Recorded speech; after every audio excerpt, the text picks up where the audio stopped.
진실을 왜곡한 CBS 다큐.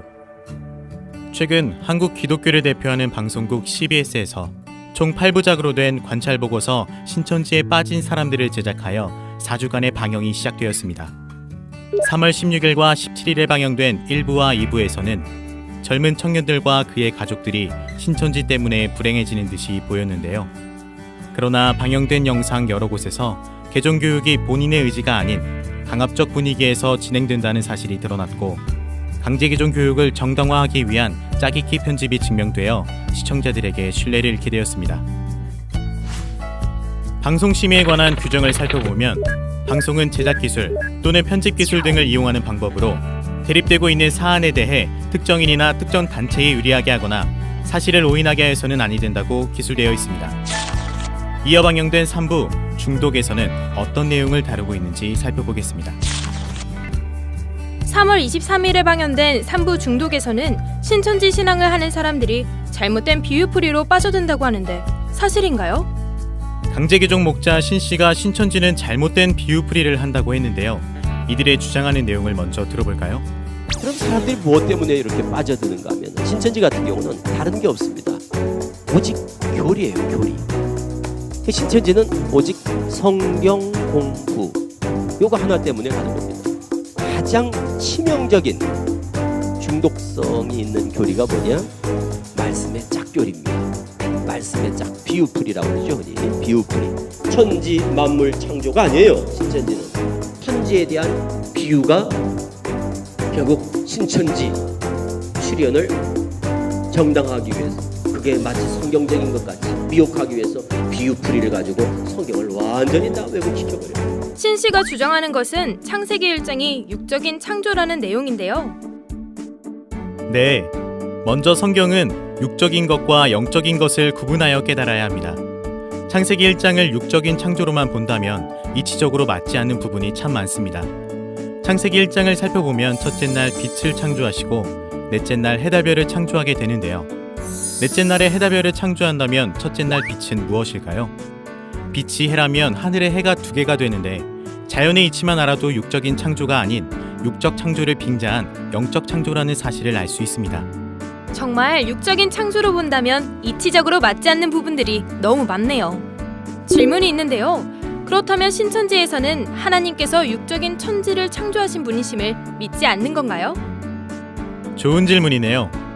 신천지에서는 하나님의 육적 천지 창조를 부정하지 않습니다. 히브리서 3장 4절에 기록된 말씀에 하나님은 세상 만물을 창조하신 천지 창조주이심을 믿고 증거하고 있죠.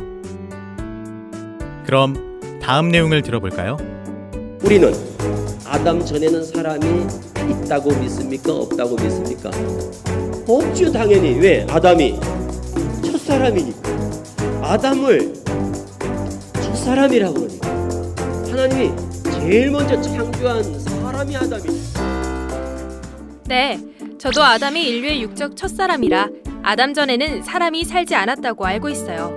아담 전에 사람이 살았다는 사실은 성경을 통해 충분히 알 수 있습니다. 창세기 4장 13절에서 17절을 보면 아담의 장남 가인이 아벨을 죽이는 죄를 저지름으로 자기를 죽일까 하여 두려워한 사람들도 있으며, 가인과 결혼한 여자도 있습니다. 과학으로도 각종 화석과 유물을 근거로 지구상에 생물이 존재한 지 수억만 년이 넘었다는 사실이 증명되었죠. 생각해보니 인류의 기원이 대략 500만 년 전이라는 연구 자료가 발표된 기사를 본 적이 있어요. 네, 맞습니다. 창세기 2, 3장을 문자 그대로 보고 인류의 시작을 6천년 전 아담으로 본다면 학자들의 이러한 연구와 고증은 엄청난 거짓이 되고 말겠죠. 그럼 성경과 과학 사이에 크게 차이나는 세월은 아담이 육적인 첫사람이 아니라 하나님이 택한 영적 첫사람임을 밝힘으로 해결이 되네요. 네, 맞아요. 아담은 하나님이 택한 영적 첫사람입니다. 예수님은 재림할 때 영으로 온다. 그럼 보이게 온다는 겁니까? 안 보이게 온다는 겁니까? 영으로 오니까 안 보이게 오지요. 그래서 예수님은 안 보이게 영으로 온다는 거예요. 그래서 영으로 와서는 누구한테 오느냐? 영은 육에게 임한다. 영은 육을 들어 역사한다. 그래서 그 임한 영이, 예수님의 영이 오늘날 누구한테 오겠어요? 이만희 교주한테 오겠어요. 앞에서도 말한 바 성경은 육적인 것과 영적인 것을 구분할 수 있어야 하는데요. 신 씨가 주장하는 세 번째 비유는 예수님의 영이 보이게 오느냐, 보이지 않게 오느냐에 대한 것부터 알아야 할 것 같아요. 네, 예수님은 가신 모습 그대로 오신다고 성경에 기록되어 있어요. 그래서 저도 부활하신 육체의 모습으로 오시는 줄 알았는데 아닌가요?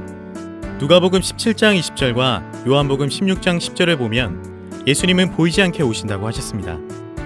사도행전 1장 9절에는 구름에 가리워 보이지 않게 되었고 11절에 본 그대로 오신다고 기록되어 있습니다.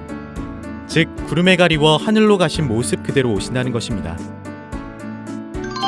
역시 말씀을 분명하게 알아야 할 것 같다는 생각이 들어요. 네, 말씀의 비유를 정확히 깨닫지 않고서는 말씀을 오해할 수 있다는 것을 명심하면 좋겠어요. 그리고 또 한 가지, 신천지를 대표하는 총회장님을 교주라고 표현하고 있는데요. 종교의 주인은 사람이 될 수 없듯이 신천지도 교회의 주인, 즉 교주는 하나님과 예수님이며 성경 말씀대로 가르치고 있습니다. 말씀으로 근거를 삼아서 이야기해 주시니 CBS에서 방영 중인 다큐 신천지에 빠진 사람들이 근거 없는 내용을 방영하고 있다는 것을 알겠어요. 신천지에 빠진 사람들 3부에서는 강제개종 목자 신 씨가 개종교육하는 장면이 나오는데요. 당시 현장에 있던 강사님의 증언이 이어질 예정입니다. 2부에서 만나 뵙겠습니다.